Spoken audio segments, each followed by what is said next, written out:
Trocando em Miúdos. 37 anos. O que sempre foi bom continua ainda melhor. No Contraponto.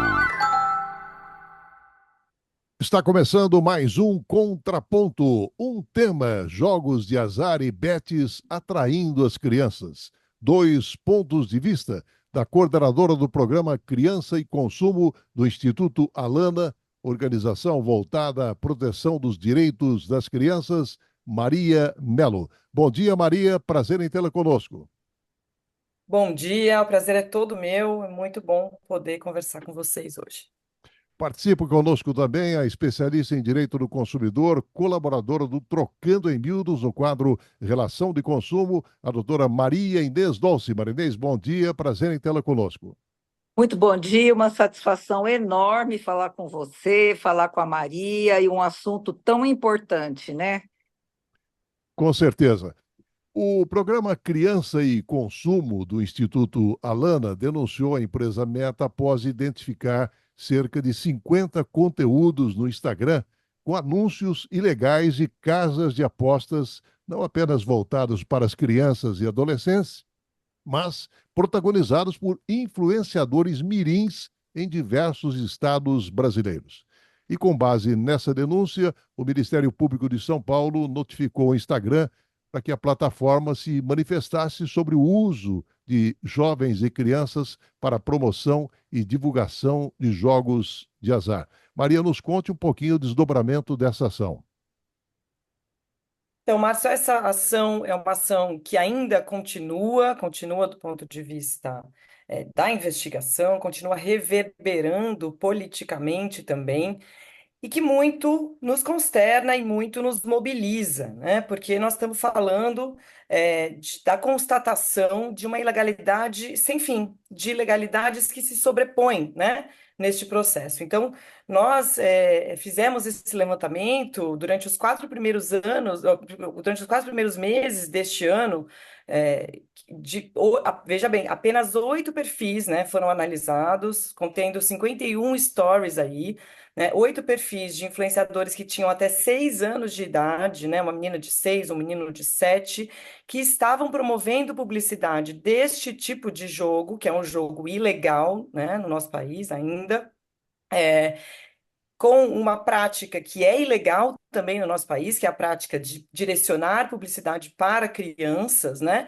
E com toda a certeza, não é nem muito provavelmente, eu posso falar sem titubear, que essas crianças fazendo esse tipo de publicidade, um trabalho, né? Muito certamente, né?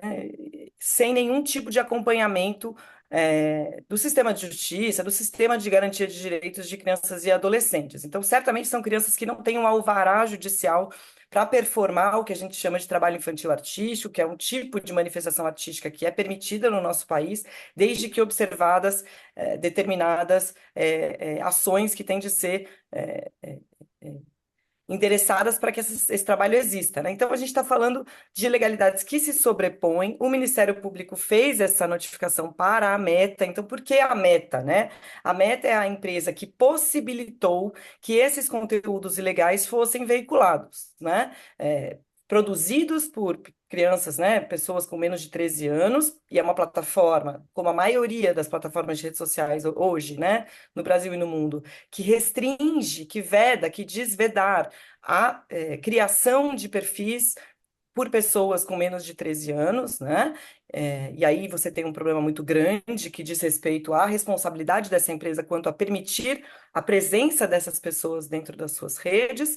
E, mais uma vez, para distribuir um conteúdo, fazer publicidade de um conteúdo que é absolutamente legal, voltado para crianças, também uma prática que é absolutamente legal. Este é um momento em que o Ministério Público está averiguando essa situação. Eu acho que a cada dia há mais e mais denúncias colocadas aí pela imprensa, por uma série de outros órgãos que vão avolumando, né? Dando mais contornos à gravidade dessa situação, e a gente acredita que o Ministério Público, outros órgãos que estão envolvidos com este tema, vão fazer algo no sentido de responsabilizar tanto essas casas ilegais, né, de jogos de azar, quanto também a própria Meta e outras plataformas de redes sociais que estão possibilitando que as crianças acessem Jogo do Tigrinho, acessem esses conteúdos muito deletérios para o seu desenvolvimento. Marinês, a estratégia agressiva, né, de promoção dos jogos de azar na internet já é conhecida pelos usuários das redes sociais e, conforme pontuou a Maria, agora teve um direcionamento específico para os perfis de crianças e adolescentes, Marinês. Olha, é importante que a Maria tenha feito essas colocações, né? Porque a invasão dos bets, ele ganhou novos contornos, né? Com a pré-instalação de aplicativo de casas de apostas em telefones celulares. Então, é muito grave, no nosso entendimento, que seja facilitado dessa forma, né? O acesso ao jogo de azar, que inclusive já está contribuindo para o endividamento dos brasileiros, né? Mas é ainda mais absurdo que esses apps estejam disponíveis em aparelhos que podem ser usados por menores de idade, né? Então, a Senacom, que é a própria Secretaria Nacional do Consumidor, já solicitou esclarecimento aos fabricantes celulares até o final desse mês. Então, eles vão ter que dizer o que está sendo feito, de que forma, né? Mas isso não é, vamos dizer, é, ah, é importante, mas existem outras situações igualmente importantes, né? Por exemplo, nós sabemos que o jogo ainda não está validado no Brasil, né? Ainda não está autorizado no país, e tem também uma questão importante, né, que é do próprio CONAR, que é a publicidade que está sendo feita, porque o próprio CONAR, nas suas normas internas e tudo mais, já proíbe, né, que os vulneráveis tenham acesso, que possam tá usando, né? Então, é muito problemático, principalmente se formos pensar na vulnerabilidade, que são jovens e crianças, né, a influência da publicidade da própria mídia, e também a normalização, né, que a gente sabe que essa exposição constante, toda hora, nas TVs, que nós temos visto com jogadores, com personalidades, né, possam estar influenciando, né, essas crianças, esses adolescentes. Então, é uma exploração, é uma violação aos direitos, né, dos adolescentes, das crianças.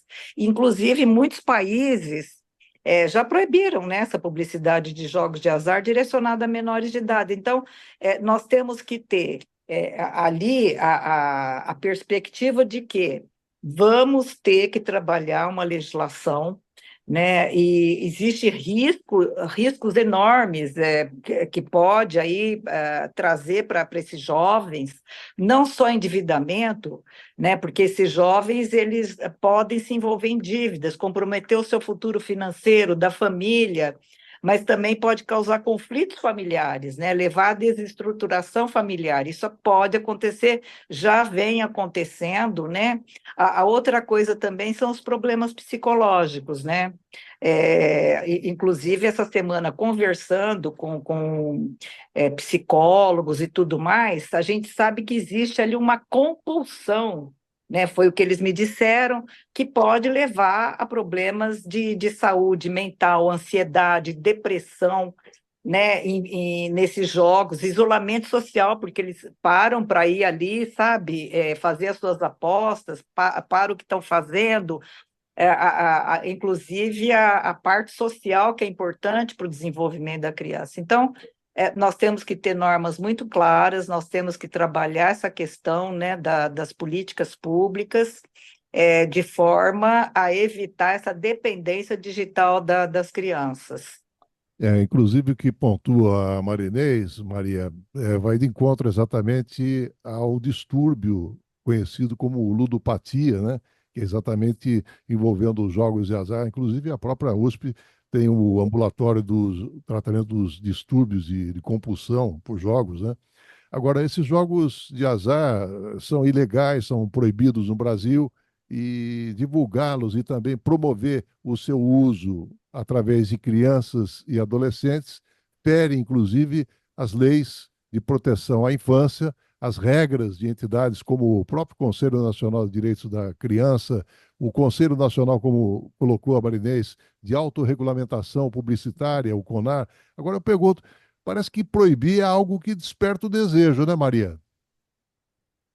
Olha, Márcio, eu acho que a proibição para adolescentes sempre pode ser um despertar de desejos, mas os adolescentes também são pessoas que, a despeito do seu momento peculiar de desenvolvimento, estão também muito abertas e dispostas a escutar e entender como é que determinados processos podem impactá-las, né? Então, eu acho que, neste caso, ter a proibição com um processo que seja também de trazer, não só para as famílias, né? A gente também tem que falar das famílias nesse caso, que muitas vezes nem sabem sobre todas essas consequências que a Inês super bem elencou aqui, né? Mas as próprias crianças e adolescentes, principalmente, sabendo quais são, os riscos aos quais elas, né, com os quais elas estão envolvidas uma vez que têm esse contato com esse tipo de conteúdo, né? Então, junto de uma proibição, a gente precisa sim, vou defender veementemente que a gente proíba que crianças e adolescentes tenham qualquer tipo de contato com jogos que são muito prejudiciais ao seu desenvolvimento, ao desenvolvimento de todas as pessoas, né? Tá? E de conhecimento público, todos os dias você tem muitas matérias na imprensa que falam desde o quanto as pessoas, as famílias estão se endividando, até como as famílias estão, como a Inês também falou, se desestruturando, É, adolescente batendo em avó, em pai, né? Brigas acontecendo na família, violência física acontecendo, problema de vício, comparável ao vício que um jovem, né, tem. E quem tem problema de vício na família nessa ordem sabe muito bem do que eu estou falando. É um tipo de vício que desestrutura de fato toda a família. Então, mais do que necessário haver a proibição. Agora, não pode haver só uma perspectiva proibitiva ou punitivista sem que haja um processo de letramento mesmo, de conversa, de diálogo, né? Com uma perspectiva formativa sobre essas questões, sobre as consequências desse tipo eh, de jogo, né, de utilização dessa ambiência e desses serviços, né? Então, eu acho que o governo, por exemplo, tem muito a fazer. Eles estão no momento agora inicial, lá no Ministério da Fazenda, né? De regularizar casas de aposta online, no sentido de trazer dinheiro mesmo, né, de poder arrecadar a partir da taxação, cobrando impostos e de alguma maneira colocando balizas para essa atuação, né, ou minimamente algumas balizas para que a coisa não corra solta do jeito que tem corrido, mas é preciso mais do que isso, é preciso pensar de uma maneira multidisciplinar nessa questão, né? Porque se você tem, por um lado, uma perspectiva de arrecadação fiscal com esse tipo de regulação e taxação dessas casas de aposta que hoje estão na ilegalidade, de outro lado, você vai ter um impacto na saúde pública, né? Então, vocês mencionaram aqui um departamento na USP, a gente já sabe, também escuta todos os dias de profissionais da área de saúde sobre um grande aumento no volume da busca, né, pelos espaços de saúde por conta do adoecimento, do vício que tem sido causado a partir dessa utilização dessas casas de aposta, desses jogos, né? Então é preciso sopesar, né? Vale a pena? Esse valor que vai ser arrecadado vale a pena na comparação com o que se gasta, do ponto de vista do dinheiro público mesmo, e mais amplamente pensando em como as famílias estão gastando, né? Com esses jogos de poder, deixando de consumir, por exemplo, deixando de comprar alimentos para poder jogar, né? Então é preciso fazer uma leitura muito equilibrada dessas questões, mais uma vez, com proibições muito sérias, e quando a gente está falando de criança e adolescente, que são pessoas hipervulneráveis perante a nossa legislação, é necessário mantê-las afastadas desse tipo de prática. É, mas também prover uma série de iniciativas aí intergovernamentais, com apoio da academia, né? Estamos aqui nesse ambiente, da sociedade civil como um todo, para que a gente possa falar disso para além das questões aí que hoje o Ministério da Fazenda, por exemplo, trata, né? Então, o Ministério da Saúde podendo chegar junto, a própria educação, pensando em como é que isso chega na sala de aula, porque os educadores também estão desesperados, né? Trago aqui um exemplo pessoal de que a minha irmã trabalha na educação pública, na rede municipal de saúde em São Paulo, de saúde não, de educação em São Paulo, e me contou que um aluno, adolescente dela, um dia pediu para que ela fizesse um Pix de R$ 4, alguma coisa assim, para que essa adolescente pudesse apostar. Você imagina como fica, né? Um educador em sala de aula sem nenhuma, né, condição, um respaldo para evitar esse tipo de coisa. Então, já vendo uma criança ali, um adolescente completamente viciado. Então, esse é meu ponto de vista. Uhum. Marinês, na última segunda-feira, né, dia 23, o vice-presidente Geraldo Alckmin esteve reunido com 12 entidades do varejo brasileiro, exatamente sobre essa questão das bets, né? E, consequentemente, até mesmo a questão da saúde mental, né? Para que essas empresas também, de certa maneira, pudessem assumir determinado compromisso com o tratamento, mas isso, evidentemente, é algo que ainda pode ser muito questionado ao longo desse processo todo, né? Mas é, a questão fundamental, muitas vezes o próprio cartão de crédito é usado dentro dessa atividade nas apostas online, Marinês. Sim, veja bem, como a Maria já falou, né, esse conflito familiar, ele tem acontecido muito, né, e agora, existe sim uma pressão social muito grande, né, influenciadores digitais que vão exercer ali a sua influência sobre os seguidores, principalmente no hipervulneráveis, né, os jovens. Outra coisa também é aquela ideia, né, de que existe uma falsa expectativa de riqueza, né, o dinheiro fácil, né, incentiva comportamentos arriscados, é esse o problema maior. Utilizam cartão de crédito, ou os pais acabam cedendo e dão cartão de crédito para esses jovens, ou eles pedem para usar o cartão dos pais. Né, nós temos exemplos, por exemplo, de pais que nem sabiam que as crianças jogavam, não sabiam, porque aí não é só o jogo online, também é o custo, né, do plano do celular. Né? Então, foi me relatado um pai que gastou R$ 12.000 só com a questão aí do plano, né, do celular que não estava incluído. Né? Então, o que eu digo? Assim, na minha opinião, é uma zona cinzenta. Né? Falta legislação para regular o mercado de jogos online. A outra coisa também, uma dificuldade muito grande que nós temos em vários setores, que é a fiscalização, né? Mas nós temos que pensar que existe sim algumas saídas, né? Então nós temos que pensar num conjunto de ações, num conjunto de coisas que podem ser firmadas, né? Não adianta só um compromisso informal das empresas, porque as empresas, logicamente, elas visam lucro, né? Elas não vão querer perder essa oportunidade. Então, tem o papel dos pais, que tem aí que tem que ser levado em conta, né? Os pais têm que dizer sobre os riscos, a dependência digital, a importância de estabelecer limites. Né? Esse caso que eu relatei dos R$ 12.000, o pai conversou muito com o filho, que também não sabia que estava gastando tanto em jogo online, o plano, né? Estava envolvendo ali o cartão de crédito que ele pediu, a responsabilidade das empresas, né? Porque elas também têm um papel fundamental para desempenhar nessa proteção dos hipervulneráveis, dos jovens, né? Implementando ferramentas de controle parental, moderando o conteúdo, né, das plataformas. Isso é possível ser feito, logicamente, né? Educação nas escolas, as escolas também têm que incluir a educação digital nos seus currículos, ensinar os alunos a utilizarem tecnologia de forma segura, de forma responsável, né?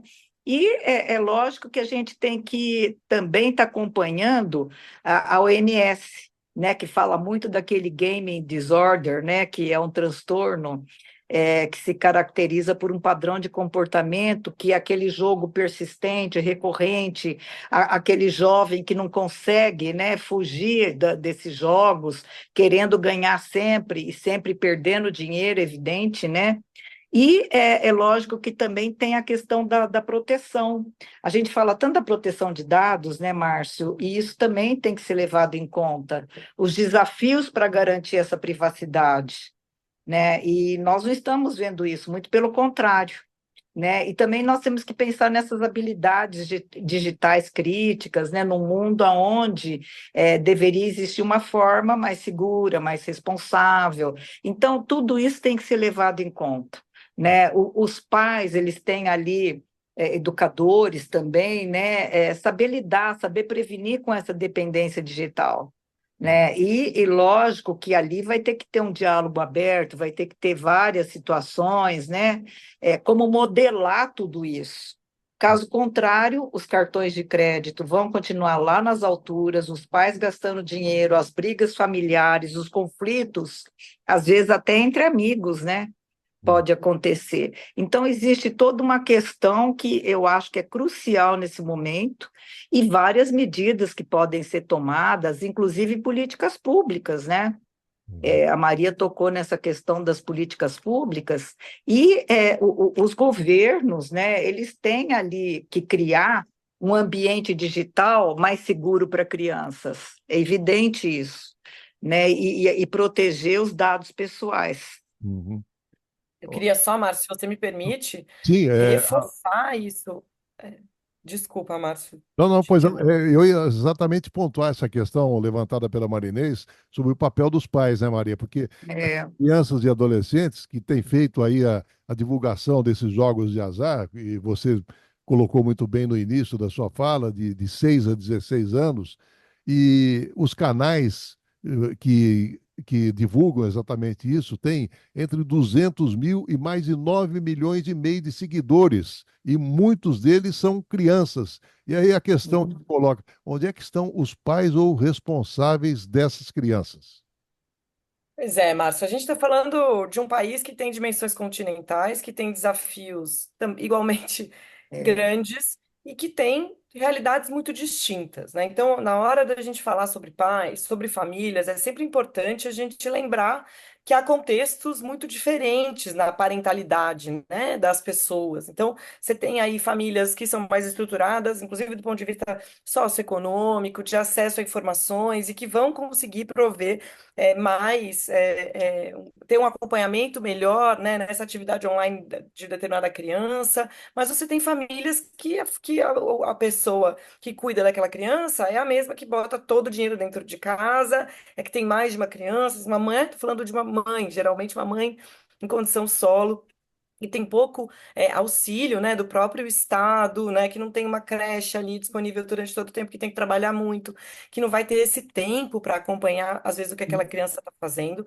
Muitas vezes, essa informação que também não chega até ela sobre as consequências, e aí quero iluminar na fala da Inês essa questão da proteção dos dados pessoais. Acho que esse é um assunto que a gente ainda fala pouco no Brasil, que parece muito distante, ou parece pouco. é, é, que traz poucas consequências negativas, né? O fato da gente dar os nossos dados pessoais para poder usar determinado serviço, determinado produto online, e quando, na verdade, o que isso acarreta é a venda das nossas informações pessoais, né? A gente está se transformando numa mercadoria que é muito valiosa para essas grandes empresas, né? E que vão tirando muito da gente, não vão dando para a gente. Então, acho que é importante problematizar aqui que as famílias muitas vezes também se viciam até nessa dinâmica, né, da economia da atenção, que tem a ver com o tempo que ela vai ficando ali naquela tela, naquela aplicação, né, e vai manter, né, ela quer estar ali, ela quer mais likes, ela quer ter mais engajamento, e muitas vezes praticando o que a gente chama de sharenting, né, é um termo em inglês, né, acho que a gente precisa adequar, inclusive, determinados termos até para fazer ajustes de contexto com a nossa realidade, mas é isso, é um termo que fala de share, né, compartilhar, e esse parenting, que é a parentalidade, como é que os pais e mães atuam, né, com seus filhos e tal. Então é você compartilhar muito a imagem daquela criança, num afã de querer, né, mostrar como ela é fofinha, dividir aquele momento de alegria, sem muitas vezes saber que essas informações vão ser usadas negativamente para aquela criança, né? Ou para aquela família, em última instância. Então, esse é um processo muito comum, né? No Brasil e no mundo. A criança começa a gerar um engajamento, a exposição daquela imagem da criança começa a gerar um engajamento. Um anunciante, né? Alguém vê ali, bom, essa criança já tem um monte de seguidor, esse perfil, eu vou pedir para ela fazer ali uma publicidade, né? Anunciar um produto, um serviço, muitas vezes ilegal, como esse que a gente está tratando aqui. É, e as famílias também muitas vezes fragilizadas, né, de um ponto de vista socioeconômico, sem renda, vai topar fazer aquilo, né, porque precisa daquele dinheiro, como vocês disseram também, mais fácil, mais rápido. Só que as consequências, né, no médio, no longo termo, para aquela criança, para aquele adolescente e para a família, são muito graves, né? Se a gente está falando principalmente desses conteúdos que são é, muito nocivos, né, para o desenvolvimento humano, principalmente para pessoas nessa fase do seu desenvolvimento. Marinês, antigamente comprar um videogame significava adquirir experiência completa numa única compra. Hoje as empresas do setor oferecem jogos gratuitos, né? Essas caixas de recompensa e também outras transações dentro do jogo que acabaram se tornando um grande isca, né, Marinês? Ah, sem dúvida nenhuma, né? Isso daí é um chamariz, né? Porque vem sempre as promoções, então isso acaba fazendo com que o jovem queira cada vez mais encontrar uma forma de ter essa promoção, de ganhar essa promoção e continuar, nessa situação dos jogos, né? Agora, sabe o que eu acho, Márcio, e Maria, que é importante a gente pensar também no Código de Defesa do Consumidor, né? Porque, embora o código seja uma legislação ampla, que protege os consumidores, vamos dizer assim, né, em diversas relações, existem algumas nuances, né, quando se trata da relação entre os consumidores, os jovens, os jogos de azar, né? Então, nós temos que pensar que o Código de Defesa do Consumidor ele pode ser utilizado em várias situações. Por exemplo, nós falamos da publicidade enganosa, né? Então, se aquela publicidade de um jogo de azar, ela for enganosa ou abusiva, induzindo o jovem a um erro sobre a chance de ganhar, as condições do jogo, promoção, aí o código pode ser aplicado, né? Pode ser aplicado a falta de informação, porque nem sempre tem informação. Né, estive Uhum. verificando, elas não são completas sobre as regras do jogo, os riscos envolvidos, né? E também as chances de ganhar. Pode configurar uma prática abusiva, sujeita às sanções do Código de Defesa do Consumidor, né?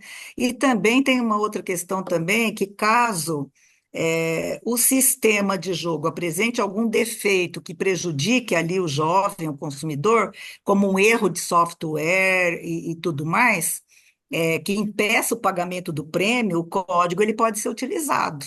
Né? Então, existe aí desafios, perspectivas, não só frente ao Código de Defesa do Consumidor, mas nós estávamos falando de juntar todas as entidades, né, entidades públicas, civis, né, para que realmente possa ter um encaminhamento adequado. Tem que haver diálogo com o Conselho Nacional dos Direitos da Criança e do Adolescente, né, o CONANDA, que é responsável por estabelecer aí as diretrizes, normas de proteção à criança, adolescente, né? Inclusive proíbe a publicidade infantil, o Conselho de Autorregulamentação, CONAR, né? E o CONAR, ele pode analisar as denúncias. Como ele já tem uma norma, também pode ser aplicado ali a possibilidade de se suspender uma publicidade enganosa, né? E a Procuradoria Federal dos Direitos do Consumidor, né, que atua na defesa dos direitos dos consumidores e pode ingressar com ações contra as empresas que praticam essa publicidade abusiva, demora um pouco, né, como a Maria estava explicando, do Ministério Público, porque aí tem uma série de etapas a vencer, mas eu acho que todas as frentes, nesse momento, ela é útil e ela é necessária, Hum. né, até para dificultar o avanço dessa sistemática, né, dos ganhos dessas empresas em cima de um público altamente vulnerável, né? Marinês, só o seu enquadramento aí na câmera, só está meio rosto só. Meio rosto, vamos ver o que está acontecendo. É Abaixa, que eu abaixa um estava pouquinho o celular para melhorar o enquadramento seu. Aí. aqui. Ah, tá. Não, agora eu entrei, caiu um pouquinho, você viu, né? Eu entrei no computador. Bem, Caiu Maria, ali na. Oi? O celular estava com a bateria muito quente, não sei o que aconteceu. não, Bom, enfim, o que a gente estava falando aqui, que nós temos que pensar também nessa Zé Maria, eu acredito que também, melhor do que eu possa dizer isso, nas punições para as empresas que direcionam publicidade para crianças no Brasil, não é, Maria? Porque apesar da legislação brasileira proibir a publicidade, aquela direcionar diretamente às crianças, ela se baseia naquela premissa de que as crianças são mais vulneráveis, né? A influência da publicidade pode não ter capacidade de distinguir a propaganda e a informação, então aí pode entrar o Código de Defesa do Consumidor, sim. E as punições para aqueles que infringem o que nós temos hoje, que não é ainda uma legislação específica, né? Mas pode incluir multa, suspensão da publicidade, a retirada da publicidade. Então, a retratação, né, e inclusive responsabilidade civil. Então, tudo isso pode ser adicionado, evidentemente, nesse momento, para se fazer frente à urgência de uma legislação, a urgência de que essas crianças elas não consigam avançar, né, nesses jogos todos, nos aplicativos, e procurando esses órgãos responsáveis pela fiscalização, como eu havia falado. uhum. Perfeito, Maria, Inês. Se eu pudesse só fazer um complemento aqui, desculpe, Márcio, perfeita a sua colocação. Acho que é importante a gente lembrar que já existe uma quantidade grande, razoável de legislação, de norma no É, nosso país que se aplicava ao ambiente offline, que pode e precisa ser aplicada também ao ambiente online, né? Hoje a gente é, tem toda uma discussão importante sobre regulação de plataformas, que é fundamental, medidas que precisam ser aplicadas olhando para a realidade da internet no Brasil. Mas é isso, Inês colocou aqui a centralidade do Código de Defesa do Consumidor, da legislação consumerista. Esse tipo de interação, né, com as redes sociais, com as plataformas, com os jogos online, é uma ação de consumidor, né? E só para trazer mais um elemento sobre o Código de Defesa do Consumidor, ele também estabelece que toda publicidade que se aproveita da deficiência de julgamento, né, de experiência do consumidor, ela é abusiva e ilegal. E quando a gente está falando de crianças e adolescentes, a gente está falando justamente de pessoas em estágio peculiar de desenvolvimento que não têm ainda condições de julgar, né, de entender aquela determinada conteúdo como uma publicidade. E quando a gente está falando da publicidade que é online, que é feita por influenciadores, né, que é feita com essa prática que a gente chama de unboxing, que você está abrindo uma caixa, uma criança abrindo uma caixa e falando, olha que legal, eu tenho aqui. É ainda mais difícil entender aquilo como uma publicidade, né? Então, só para fazer esse complemento, porque eu acho E que ídolos, né, Maria? São ídolos que estão fazendo as ídolos, propagandas, ídolos funciona das como espelho. crianças, né? São Isso esses mesmo. influenciadores que vêm trazendo aí vamos dizer assim, a vontade do adolescente, da criança, do adolescente, de continuar, né, nesse jogo, né, de Sem azar. dúvida. então, Marinês, nos Estados Unidos, né, foram tomadas medidas concretas exatamente para regular o acesso dos jovens a sites de jogos de azar online. E, de fato, existem leis que acabam obrigando esses sites a implementar tecnologias mais avançadas com o objetivo de verificar a idade e outras questões que acabam limitando também a própria quantia do dinheiro a ser apostada, Marinês. Assim como os Estados Unidos, tem vários outros países, né, Márcio, que já proibiram, né, e esse tipo de coisa. Os Estados Unidos ele tem uma legislação bem robusta, né, e evidentemente que tem ali uma lei que protege essa área, né, que a Maria, melhor do que eu, deve saber, que é o Children's Online, que traz aí a privacidade, a proteção, é um ato do próprio governo federal que estabelece as regras para essa coleta das informações, para poder trazer ali a possibilidade de crianças estarem participando desses jogos, de que forma. Então, essa lei, ela está sendo bem aplicada, né? É lógico que nem sempre existe a possibilidade de se ter um limite, né? A divulgação dessas informações e tudo mais, mas, assim, comparado com o Brasil, Márcio, eu vejo grandes desafios. Esses desafios, né, são enormes. Por exemplo, nas mídias sociais está havendo uma informação enorme, né, desses games, os aplicativos cada vez mais sofisticados, e logicamente que nós sabemos que até as crianças de menos de 2 anos já sabem ali digitar, já sabem. Então, tem que ter uma forma de controle sobre esses aplicativos, né?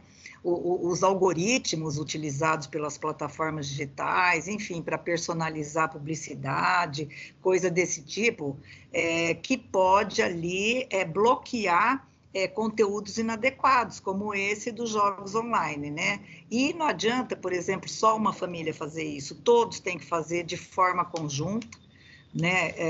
Levando em conta que hoje os jovens, os adolescentes trocam muito os celulares, eles vão saber, se não pode ir em casa, eles vão pedir emprestado, né? Então, e a outra coisa também é saber exatamente o que está sendo feito, né, junto às empresas e a sociedade civil. Eu acredito, Márcio, que a sociedade civil tem um papel muito importante, né, e a Maria pode até dizer melhor do que eu, né, mas esse papel da sociedade civil, por meio de campanhas, por meio de esclarecimentos, por meio de informações, é que vai valer ao final, né, que vai fazer a pressão para que se tenha aí uma legislação adequada, né, que estabeleça regras para coleta de informações online de crianças, menores de idade. Então, sem isso, eu não vejo uma saída para essa questão da criança estar entrando, estar jogando, está aí cada vez mais presente, vamos dizer, nesses jogos, né? Maria, eu citei o caso dos Estados Unidos, né? Mas nós temos também no Reino Unido, onde a Gambling Commission ela implementou uma regulamentação rigorosa, exatamente com o objetivo de limitar a publicidade de jogos de azar e também o acesso de menores. Já na Espanha, por exemplo, os menores são proibidos de acessar os sites para evitar comportamentos viciantes. E a Austrália também acabou introduzindo reformas com o objetivo principal de ter controle mais rigoroso sobre a identidade dos usuários, evitando com isso o desenvolvimento de futuros vícios, Maria. Sim, Márcio, a gente tem vários países já políticas muito estruturadas e com bons retornos, né? Em relação a esse tipo de vedação, com esse tipo de cuidado. O Reino Unido, por exemplo, além de já ter uma regulamentação, uma série de diretrizes e ações no sentido de proteger a população toda, né, dessa prática gambling aí, né, de apostas, mas principalmente crianças e adolescentes, também faz um movimento muito interessante no sentido de garantir proteção de crianças e adolescentes no ambiente online, que vão desde orientações que precisam estar sempre na cabeça de quem vai desenvolver um produto ou um serviço online, né, até garantir por lei, né, que os serviços online prestados para crianças, que possam ser acessados por crianças ou adolescentes, vão protegê-los, né? E aí isso envolve, por exemplo, obrigar essas empresas, e aí estou falando das Big Techs, né, que são esses lugares por onde a publicidade desse conteúdo nocivo, de joguinho e tal, circula centralmente. Elas precisam ter, então, como vocês também falaram há pouco tempo, medidas, né, mecanismos que garantam a proteção das crianças e adolescentes nesse ambiente, né? Então, adaptar as diretrizes da comunidade, mecanismos que permitam que denúncias sejam feitas, essas medidas que tenham a ver com a verificação, né, da idade, tudo isso no Reino Unido, por exemplo, e no norte global como um todo, os Estados Unidos, como a Inês citou, né, com essa lei muito já tradicional e importante sobre proteção de dados de crianças e adolescentes, tudo isso precisa ser garantido também aqui no Brasil, aqui no sul global, com muita centralidade na responsabilidade do setor empresarial, né, na garantia dos direitos de criança e adolescente nesse ambiente, né? Então, porque o que a gente vê hoje é uma atuação dupla, de duplo padrão, né, dessas empresas permitindo no Brasil que publicidade de tigrinho seja anunciado para criança e adolescente, e na norte global, não, isso não pode acontecer, tendo um cuidado muito maior, né? Isso revela quão discriminatórias essas práticas empresariais também são, né? E com relação a normas específicas para jogo, bets, jogo de tigrinho, casa de apostas, eu acho que o governo brasileiro tá anunciando medidas para garantir que nesse processo de regularização, as casas de aposta regularizadas não possam ser acessadas por pessoas com menos de 18 anos, mas a gente precisa entender como é que isso vai ser fiscalizado também, né? Porque então, também, né, na União Europeia, na Inglaterra, nos Estados Unidos, você precisa, ao mesmo tempo que você coloca uma norma, uma lei, né, vigendo naquele país, você precisa ter estrutura para fiscalização também, e acho que esse é um desafio que também se coloca aqui, né? Uhum. Marinês, é interessante, a Maria colocou a questão relativa à responsabilidade do setor empresarial, né? Agora, o mais alarmante é que dentro dessa dinâmica, Marinês, por exemplo, existem vários influenciadores que acabam recebendo pagamentos e também comissões dessas plataformas de apostas, mas com base nas perdas de dinheiro dos seguidores. Quer dizer, o conflito de interesse é tão claro quanto também controverso, porque os influenciadores eles têm um incentivo financeiro para fazer com que os seus seguidores percam dinheiro ao invés de ganhá-lo, Marinês. Sem dúvida, Márcio, tocou num ponto importante, né? E no próximo ano, em 2025, acredito eu, o mercado ele deve estar regulado, né, com medidas para combate às fraudes, lavagem de dinheiro, publicidade abusiva, mas eu fiquei aqui curiosa para saber quais são as ações para evitar que o jogo se torne um vício, né, porque esse é o ponto crucial dessa nossa discussão envolvendo crianças e adolescentes, né. Eu confesso assim, que eu não percebo de que forma que vai ser combatido, né, a compulsão pelo jogo, como afastar essas crianças, esses adolescentes, né? Agora, não sei se seria possível a arrecadação de dinheiro, o dinheiro que está sendo arrecadado pelo governo com as casas de apostas, para criar um serviço nacional de apoio psicológico a esses jogadores compulsivos, né? Como a gente viu que já existe, né? Você citou a USP e tudo mais, né? Agora, as dúvidas aqui são muitas, né, Márcio e Maria? Eu acredito que haverá uma campanha similar a que vem combatendo o tabagismo, talvez, não sei. Então, estão previstas palestras sobre o tema, outras iniciativas para poder conscientizar ali as crianças, os jovens, de que forma se evitará que menores de idade joguem, né? Então, há mais perguntas do que resposta nesse momento, né? Então, aqui vai até mais uma, porque a regulamentação só vai chegar depois que o fato está consumado, percebe? Nós vemos que já está lá, por que chegou agora? Por que vai só chegar agora? De que forma que vai ser, né? E assim, eu acredito... Maria e Márcio, que as ações da sociedade civil, elas vão ser muito importantes, né?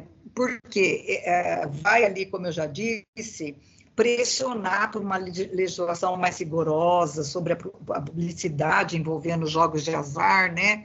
E é por meio dessas organizações, movimentos sociais, que vai se poder influenciar as tomadas de decisões, promover as mudanças necessárias, né, na legislação. E há outros casos, né, que eu me lembro, que a sociedade civil teve um papel muito ativo, que é a conscientização da população por meio de campanhas, mobilização da opinião pública, monitoramento da legislação, isso foi feito bastante, né? E a sociedade civil está acompanhando ali proposição de alternativas, está firme com criação de mecanismo para uma fiscalização eficiente, que nós sabemos que no país, no Brasil, infelizmente, nós não temos essas condições em muitos setores, né? E parcerias com outras instituições, organizações da sociedade civil, criar um movimento, né? Junto às universidades, escolas, empresas, órgãos governamentais, que eu acredito que deva fortalecer essas ações todas, né? Que nós temos dúvidas de como acontecerá em 2025. Uhum. Agora, dissemos no início, né, a Maria pontuou, a Marinês também colocou, essas crianças com vícios em jogos de azar, elas podem enfrentar dificuldades financeiras, problemas legais e também impactos negativos no seu desempenho acadêmico e na própria relação social, né? Por isso que é importante, Maria, reconhecer esses sinais de alerta desde o início, e que isso pode ajudar os pais, inclusive, a buscar ajuda profissional e também apoio para os filhos, né? Sem dúvida, Márcio. Eu acho que, mais uma vez, né, esse processo de interação com as crianças e adolescentes e com o que elas estão fazendo no ambiente online, se é uma criança ou um adolescente que tem um celular, por exemplo, é muito fundamental refletir sobre isso, se essa criança de fato precisa desse aparelho e o que ela está fazendo dentro desse celular, né? Muitas vezes as famílias optam por dar um celular para uma criança por acreditar que aquele ambiente é mais seguro para elas do que estar na rua, do que estar ali num bairro que tem algum tipo de problema de violência, por exemplo. Só que muitas vezes o perigo está dentro dessa tela, né? Como é o caso que a gente está falando aqui agora. Então, é muito importante que as famílias possam, né, identificar o que seriam sinais desse processo, né, de vício, desse processo de engajamento excessivo, né, como esse que eu mencionei mais cedo, de um relato que é pessoal, de tá procurando dinheiro, né, tá deixando de fazer atividades que antes eram muito importantes para elas, do ponto de vista da sociabilidade com outros adolescentes, outras crianças, estão mais presos mesmo, né, àquela tela, falando mais sobre esse tema, enfim, acho que vale ficar atento a todos esses elementos. Agora, queria também, mais uma vez, fazer coro, acho que as falas da Inês são sempre muito impecáveis, né, no começo aqui, né, o programa tem o intuito de trazer contrapontos, mas aqui a gente está só se complementando, eu estou achando excelente, né, Inês? Aqui a gente está indo na mesma direção, ainda bem. São áreas distintas, né, Maria? São perspectivas distintas, mas muito convergentes, isso é muito bom, né? Então, no sentido de que a gente vai precisar ter uma concertação, né? Uma união de todos os segmentos da sociedade, né? Para que os direitos de crianças e adolescentes sejam assegurados. Esse é um preceito constitucional, está lá no artigo 227 da nossa Constituição, né? O dever, né, de garantir, proteger, né, os direitos das crianças e adolescentes é de todos, das famílias, mas também do Estado e também da sociedade. E quando a gente fala em sociedade, a gente precisa entender que as empresas, sejam as empresas de cassino, sejam as empresas de redes sociais, sejam as empresas que anunciam publicidade para criança, que é uma prática, mais uma vez, abusiva e ilegal, elas precisam se comprometer e também ajudar a garantir os direitos da nossa prioridade absoluta. Outra afirmação da nossa Constituição, de que crianças e adolescentes no Brasil são prioridade absoluta.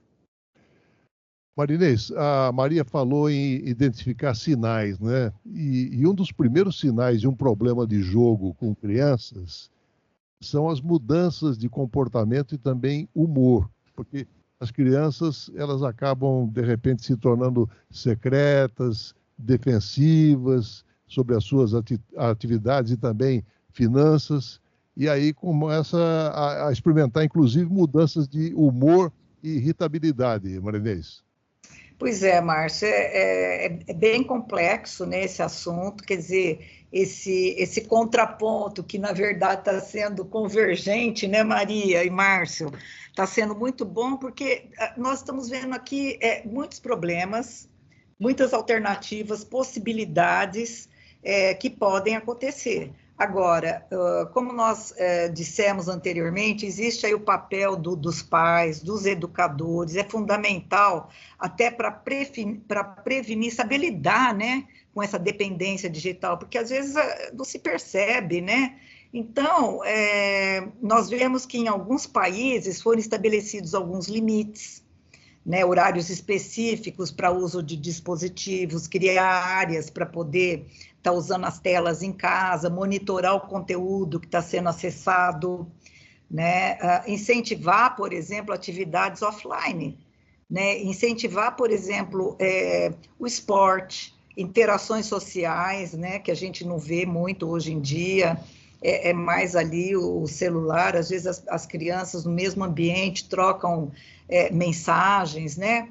E os pais, lógico, que obtendo mais informação e também podendo modelar um comportamento saudável, é muito bom em relação a esse uso dos dispositivos, porque você não adianta só proibir, sem explicar, sem informar, limitar, né? Então, tem que oferecer, por exemplo, as empresas, na minha opinião também, né? E os influenciadores, porque esses também estão pecando, né, em cima dessas ações, eles têm que oferecer ferramentas, né? Tem que oferecer possibilidade de trazer uma maior transparência, né, no que está sendo feito e, logicamente, possibilidades de bloquear crianças menores de idade, né? E, quer dizer, é bem complexo, não é fácil você estabelecer todas essas questões que são muito relevantes, que nós estamos falando aqui, né? E a gente sabe que existe ali também o acesso digital, que também não é igual para todas as crianças, né? E o que pode ampliar aí também a possibilidade de se procurar locais públicos para poder estar jogando, então já teria que ter um bloqueio ali, né?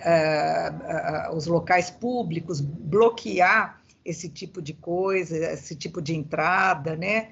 E logicamente, que voltamos a falar da educação, né? Da educação, o uso excessivo desses dispositivos, né? Então, isso também acaba prejudicando muito o desenvolvimento cognitivo dessas crianças, sem dúvida nenhuma. Maria, algo que começou com uma simples diversão, né, acabou se transformando com o tempo num grande motivo de preocupação para pais, para mães, até mesmo para o governo, né? E esse formato semelhante aos cassinos acaba incentivando o consumo viciante, né, Maria? Sem dúvida. A gente tem um cenário muito assustador e preocupante que vai juntar, né, a falta de regulamentação dos espaços de redes sociais, mais uma vez, que não são pensados, projetados para crianças e que acabam sabendo que essas crianças estão lá, mas lavando as suas mãos em relação à proteção delas nesse ambiente. E aí acho que é importante a gente dizer aqui que nós, no Alana, não defendemos que as crianças não possam estar na internet ou em jogos, por exemplo. A gente entende que os jogos, se forem desenvolvidos com uma perspectiva de desenvolvimento, de habilidades de crianças e adolescentes, que possa estimular seu espírito crítico, sua capacidade de desenvolvimento mesmo, seria maravilhoso, né? Acontece que isso precisa ter um compromisso das empresas, precisa ter um compromisso do Estado, da sociedade como um todo, mas principalmente desses atores, né? Então a gente tem esse cenário que combina a falta de regulamentação, esse aproveitamento por parte de muitas empresas, né? Seja de jogos de azar, seja de redes sociais, desse ambiente que não é normatizado ou muitas vezes a partir de regras que já existem e podem ser aplicadas, mas que não são, somadas a essa também a ausência de um debate público mais estruturado ou mais voltado para essa perspectiva de educação, que a Inês traz tão bem também, né? Uma conversa que precisa estar em todos os espaços, tem que estar em casa, tem que estar nas escolas, tem que estar em todos os lugares, no sentido da proteção das crianças. Então, de fato, o caminho é longo, Eu acho que as crianças, mais uma vez, né, precisam ter o direito a jogar, a brincar, né? Elas também podem brincar no ambiente online. É importante pensar nesse equilíbrio entre telas e o ambiente externo. Mas o brincar online também tem suas questões positivas, seus pontos bons de desenvolvimento. A questão é sempre a intenção. Qual é a intenção por trás dessas empresas, né? Qual é a intenção que existe quando a gente vê as crianças sendo viciadas em jogos como esses, né? Então, A Maria falou crianças viciadas, né? E o primeiro sinal também do vício avançado dos jogos de azar começa exatamente com abstinência, né? É como outro vício qualquer.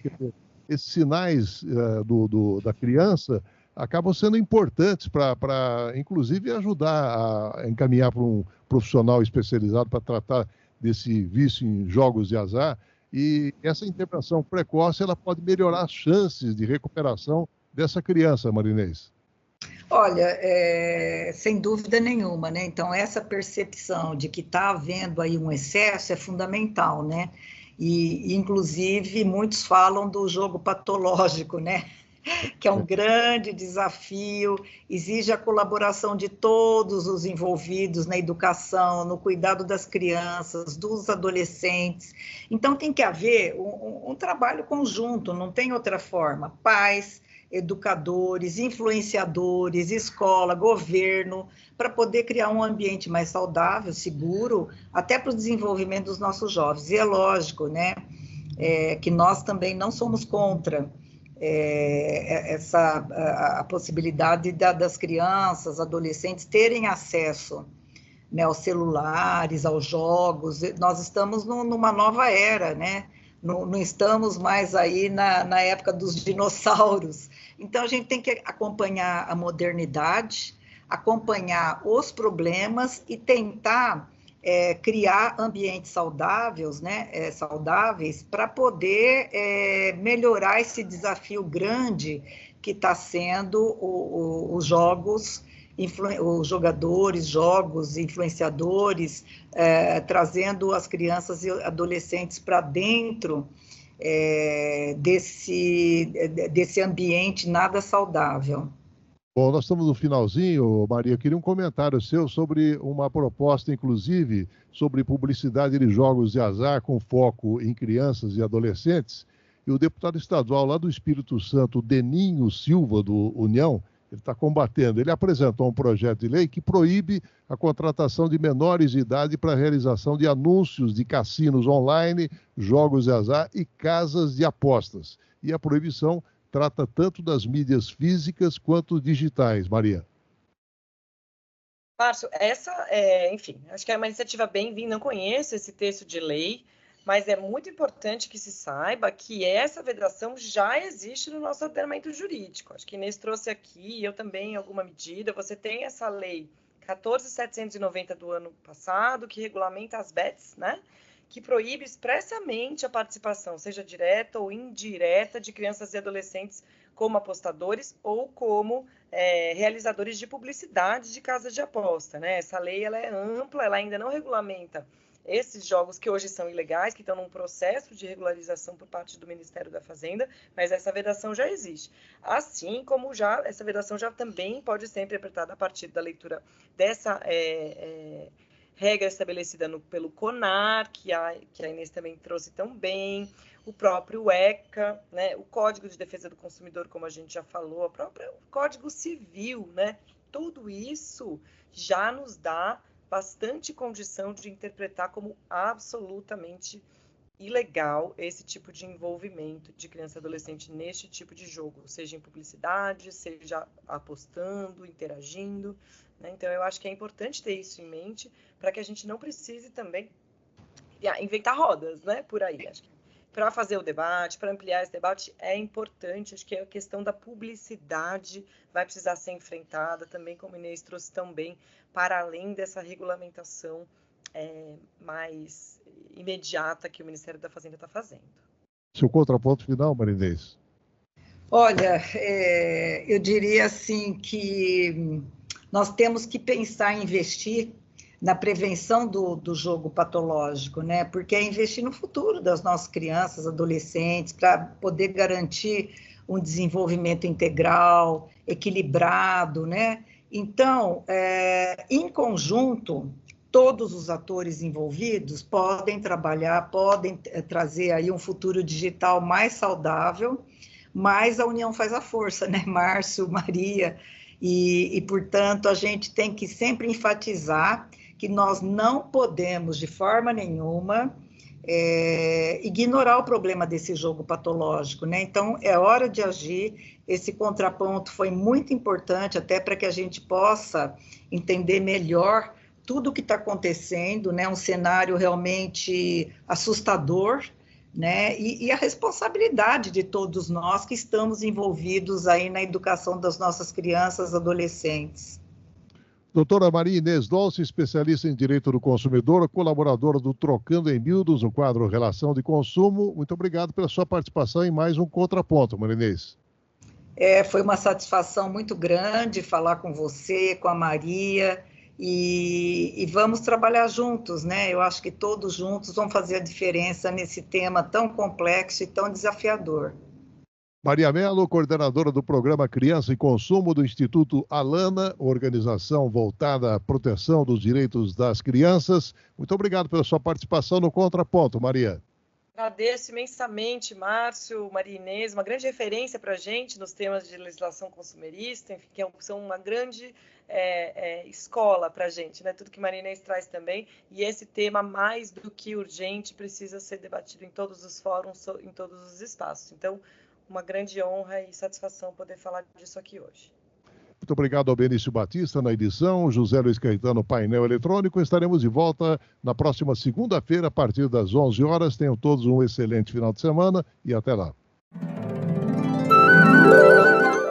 Trocando em Miúdos, 37 anos. O que sempre foi bom, continua ainda melhor. No Contraponto.